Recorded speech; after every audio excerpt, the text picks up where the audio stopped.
Hey everyone, my name is Jason Skipton. I'm the Executive Director with Growing Gardens. All right, here we are. We are into our first fall dinner of the Chef in Your Garden series. So we did some in spring, summer, fall. Super excited about this dinner with Jane of Ippai.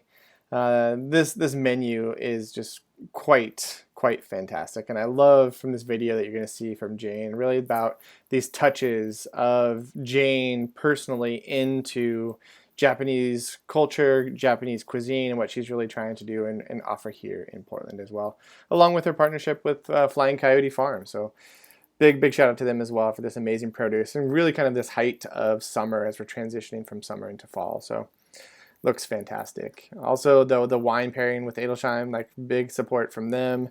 And also the non-alcoholic partner Wilderton, providing some amazing distillates, botanical distillates for this dinner.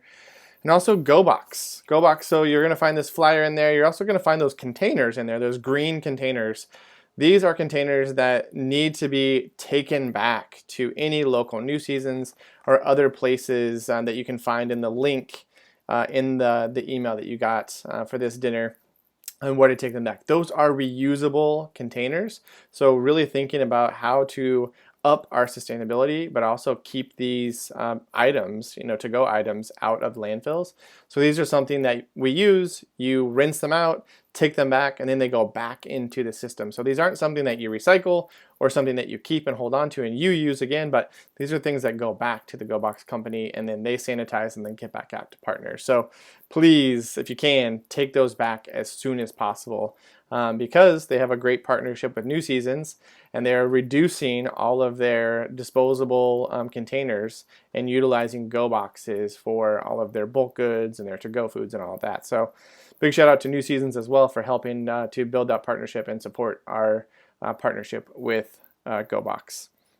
Also, Freeform PDX, they have curated a playlist for you all to listen to tonight while you're enjoying this amazing meal from Chef Jane and Ippai. So click on that, fire that up, and really engage in this experience as well through an amazing playlist from Freeform PDX. Also to our pickup incentive, Casper Candle, that are providing these beeswax amazing candles, but also thank you for coming and picking up these baskets, these Chef in Your Garden baskets as well.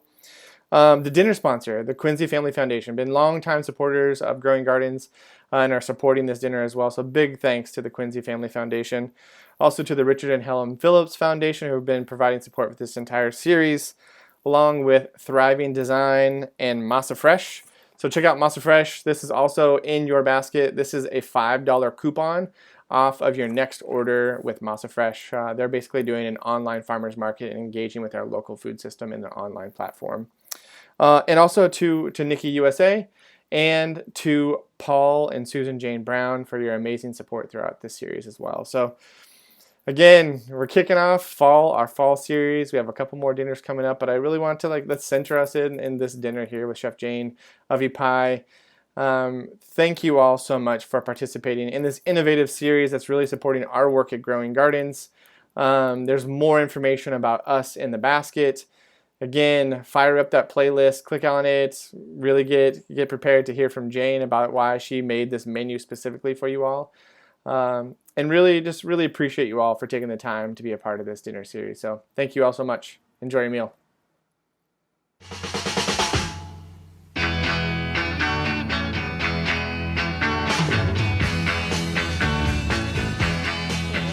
Hi, I'm Jane, and my business is called Ippai PDX in Portland, Oregon. I started Ippai around 2013. I'd been working in fine dining restaurants before then, and I really felt nostalgic and really missed the food that my mom would make. And I kind of feel like the only way I was able to access that was by making it myself. But obviously in the Northwest, we have such really great seasonal produce here, and everything's so beautiful. So I kind of just fell in love with going to the farmers market all the time, and I had an opportunity to join the Hollywood farmers market, and from there I just served like Japanese curry and like veggie bowls and things that were really traditional like pieces of Japanese food that were really just healthy, and I was able to kind of grow from there. And then from that point, I decided that I wanted to create a more intimate but still casual experience with everyone. So I started doing pop-ups about once a month at Milk Glass Market. And it's really family style and casual. And I wanted to make it really accessible to everyone. So versus before, I was doing like really intricate fine dining, like multi-course meals that were really expensive. But I thought, you know, this should be shared with everyone, and I want everyone to learn about Japanese food that's not just like, you know, teriyaki and sushi and things like that. So it's really healthy and seasonally driven, but fun and accessible for everyone to join, farmers and kids and things like that. So, well, when I first heard about growing gardens and learned that, you know, generally speaking, they're about supporting local food systems, it's really important to me. I think I moved from California here to cook and to go to culinary school, but the thing that made me stay here was just all this access to wonderful fruits and vegetables, and I think it's really important for people to know where their food comes from and how to grow it. And you know, I feel like these days people used to be able to grow things naturally. You know, my mom does it and most people do it, but there's also you know, there's also like a kind of a bit of privilege involved with having access to the space to learn how to garden and grow things. So I really like how Growing Gardens is accessing a lot of community development, teamwork, and working with everyone. So there's education involved and just providing that access to people that maybe wouldn't have the access to growing things themselves. So. My menu for this is pretty summery. It's kind of late. Well, I guess it's really hot now, but yeah, it's kind of, I was like late summer, early fall, but it's pretty summery still.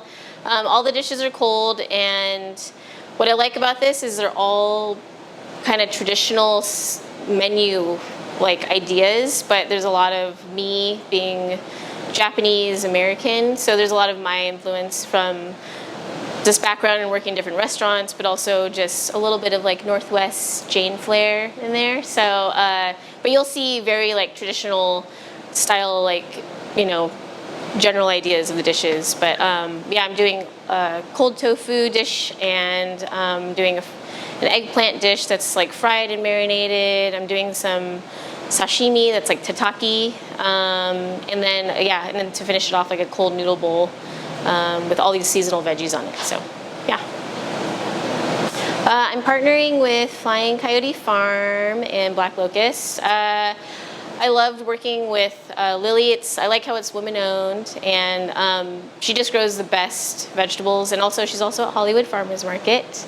But I've been working with her in her farm for years, through Milk Glass also, and everything's just so beautiful and great, and you can tell like there's so much care involved, and yeah, they have just such great stuff. So the one thing that comes to mind with most of these dishes is because they're cold, a lot of them involve knife cuts. So I think for me, when I see these kind of dishes, it's like a lot of like cucumbers and carrots and tomatoes, and that's usually my job growing up, was to help my mom in the kitchen. So I don't know, with all this fresh veg, I just think about this memories of working in the kitchen with my mom and her cutting cucumbers up, and me having to cut all these little pieces for these dishes and stuff. So yeah, like I said before, it's really like traditional dishes, but a lot of it's getting plated differently and just being like, you know, there's a lot of my like little things that I like to,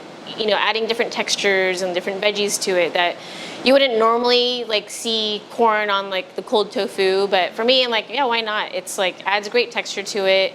It's still a cold tofu dish. So for me, just being able to add a little bits of like my personality to it definitely makes it my own. So you'll notice, like if you are familiar with some Japanese food and you see these dishes, it'll be recognizable, but you'll see a lot of you'll see something a little different. So yeah. Everything that you're gonna eat is gonna be delicious. I won't serve you things that don't taste good. But for me, yeah, for my business, it's like I want people to just learn about Japanese food from a different side of things, of just being, really healthy and seasonal and accessible. So I have Instagram. That's probably the best way to find me. I do little, like weird cooking videos and my posts about my events. But also, if you go to my website, I have a newsletter. And once I have any events coming up, I usually, or even pop-ups, I send emails out regarding those things. And people that are on the email list will get first access to tickets, ticket sales. And those usually will go up onto my website as well. But for now, usually once a month, I've been doing either takeout or pop-ups. Obviously, with COVID, I'm not doing sit-downs anymore, but maybe we can do some outdoor stuff September, October, if it's still kind of nice out. So I hope you enjoy your meal. Yeah. We're super fortunate to have Chef Jane be a part of this Chef in Your Garden series. So big thanks to Jane, and also for just how she's representing Northwest cuisine, Japanese culture, but also really tying in local farms. And really that's the work that we're trying to do at Growing Gardens, and in particular with this series, right? Like making connections across multiple parts of our food system to really bring us all together, really with the idea of like, what is the food system that we want to see survive during our current pandemic right now, but also prosper post-pandemic. So Jane, thanks so much for your amazing support in this. And also thank you all so much for being a part of this. Like this really means a lot to us at Growing Gardens that you're really supporting our local food system. If you want to take a deeper dive, feel free to check out our website, check out our Instagram. And also we have a goal. This is our 25th anniversary. We've been around for 25 years. We would love to increase our perennial donors. Those are folks who are giving on a monthly basis, $5, $10, $20, whatever you can afford. We have a goal of increasing by 100 perennial donors this year. So if you're encouraged by this, if you really want to help support us further in our mission throughout the entire year, because our food system is perennial, it happens 365 days a year. There's a little remit envelope in your bag if you want to go online and do this, but we really encourage you to become a perennial donor at this time during our Chef in Your Garden series as well. Like it really shows tremendous support for our work, but also our entire food system. So really, thank you all so much. Hopefully you're probably already diving into the meal. You're probably already listening to the playlist. Feel free to reach out if you have any questions, want to know more about the work that we're doing. And thank you all so much. Really, really appreciate it. Enjoy the meal. Take care.